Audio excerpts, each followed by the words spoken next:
Bora, croquete, choquete. Vai lá. Agora eu vou fazer a apresentação da galera aqui que tá colaborando com esse projeto, que é a galera Beta Foda. Beta foda, foda. Vamos apresentar aqui, chega mais.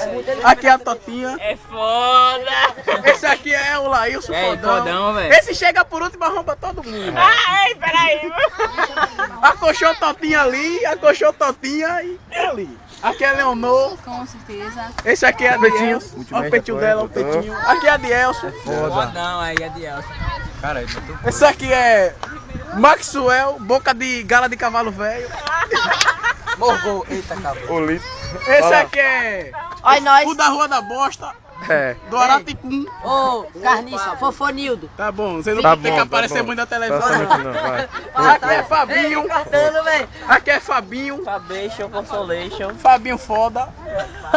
Come coco. Aqui é, são as baianinhas, Agora que são elas. que são as tesoureiras do... Peitinho. As tesoureiras do projeto.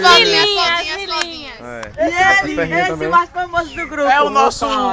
Tem que ter um mascote. Seu nome é? Como é seu nome? Não! É o nome dele. Você quer dizer? E eu Tem agora? dois nomes, pô. E esse aqui é... É ele. Eu que organizo, É esse aqui. faço as meninas vir. É sim. Sem eu não existia putaria. E sem a putaria não existia eu. Então é eu. Beta foda. E foda. Agora vamos mostrar aqui a comunidade. Quer? A fubazada. Vai lá. Vai lá, adianta, Aqui adianta. são as crianças que nós estamos ajudando. Chega mais. Aí passa a tarja preta no moleque. É porque são tudo arisco. São tudo arisco. Cadê o guri? Joguei ele pra retocar.